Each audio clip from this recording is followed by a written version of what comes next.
The theme of this rally is healthcare, not warfare. But this issue is much, much, much more than turning swords into plowshares. Much more than turning off the resources being sucked into Iraq and diverting them to domestic services. King George the Destroyer, the compassionate conservative guy, has spent 8 years spreading chaos, ignorance, poverty, pain, illness, and suffering across our country.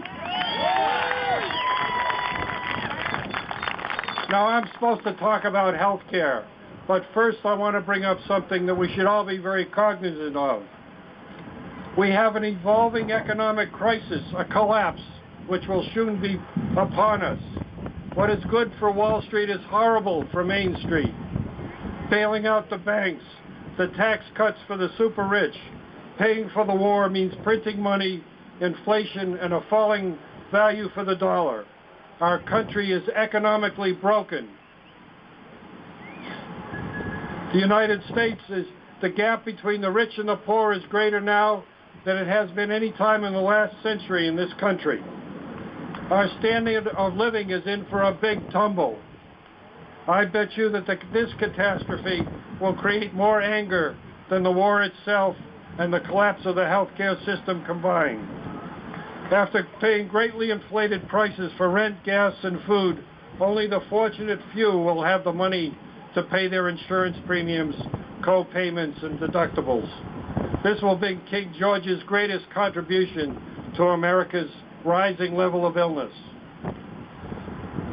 Second among the health tragedies caused by King George the Destroyer, I have to bring up the tragedy of the city of New Orleans after Katrina. I love that city. I live there myself. The ignorance and blindness of the social class of the president and his racism and his ideological philosophy of government destruction and his purposeful lack of leadership brought us sweltering bodies unaided in a stadium, brought us bloated bodies floating in floodwaters, brought us refugees living in toxic trailers, brought us the permanent loss of Charity Hospital and any health infrastructure in the city of New Orleans, and the continuing civil chaos in Louisiana. The demographics of disease, depression, suicide, and violence in that great city among those trying to reclaim its soul and structure is appalling.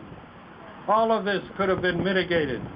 After his flyover and bright photo op in Jackson Square, full of empty words, King George the Destroyer left the city to slowly atrophy. Without a single backward glance, he brought a part of our proud nation to the level of third world squalor, and then he let it fester. Thirdly, we must take note of King George's inquisition and autocratic rejection of the scientific revolution. Beginning with his crass promotion of creationism and the denial of evolution, continuing with his so-called moral stand against stem cell research and his numb, nimble fantasy that the emergency powers of the whole government could be brought to bear to bring the suffering, brain-dead Terry Schiavo back to human existence, King George has turned his back on the progress of civilization.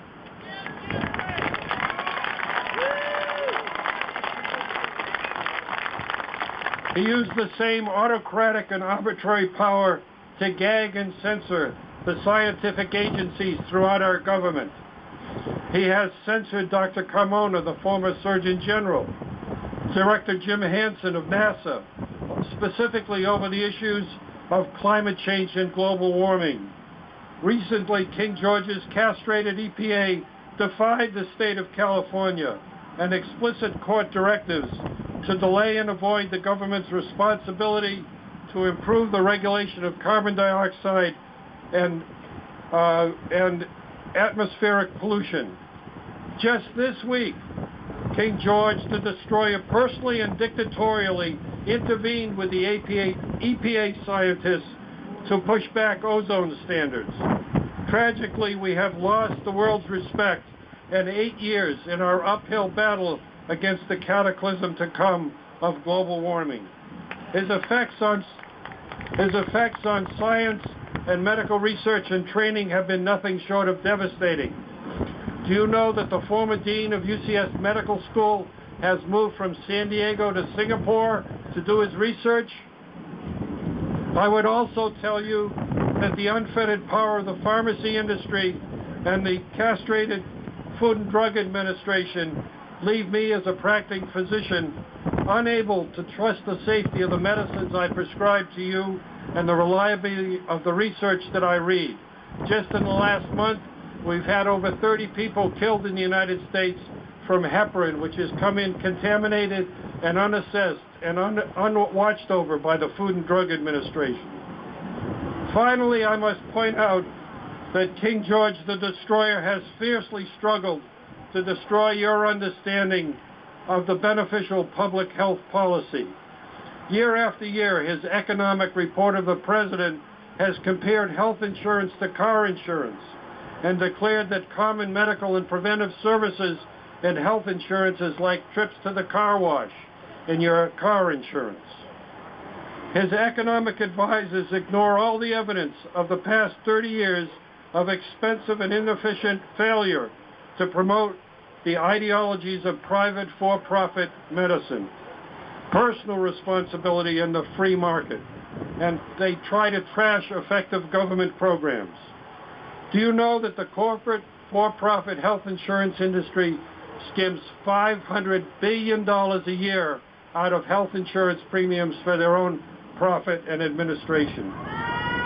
This sum of money is equal to the annual budget of the Pentagon without the cost of the war, and is enough to pay for health care for all the American citizens that don't have it yet.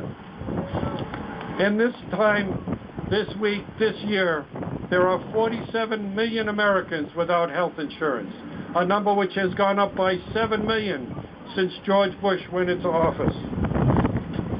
Medical costs are the largest cause of personal bankruptcy. Most tragically, this compassionate conservative has personally vetoed 3 times, not just once, but 3 times, the S-CHIP program, which is the federal subsidy for poor children's health care. And he's rubbed in this pain by making onerous federal regulations which virtually make it impossible for the states to step in and pick up what he denies. It has gotten so bad that there is well-documented increase in infant mortality in parts of our country. On another front, this year, the American Cancer Society's annual campaign is not for this or that dread cancer, but for universal health insurance. They do this because their studies show that the uninsured with cancer are diagnosed at a later stage, suffer more, and die earlier than people with health insurance. The best way to improve cancer mortality these days is not more medical research, but is universal health insurance.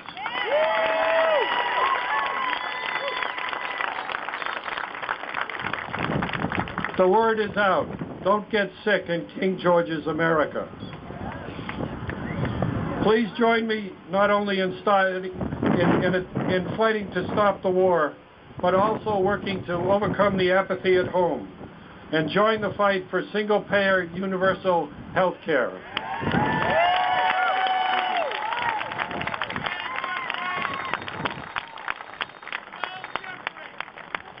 Well, I'm really privileged to be here with you today, and I really appreciate the large number of people that have come out. We are really still too few in numbers and have been too impotent for too long. May we grow and multiply and have the strength to take back our country before it is too late. Thank you.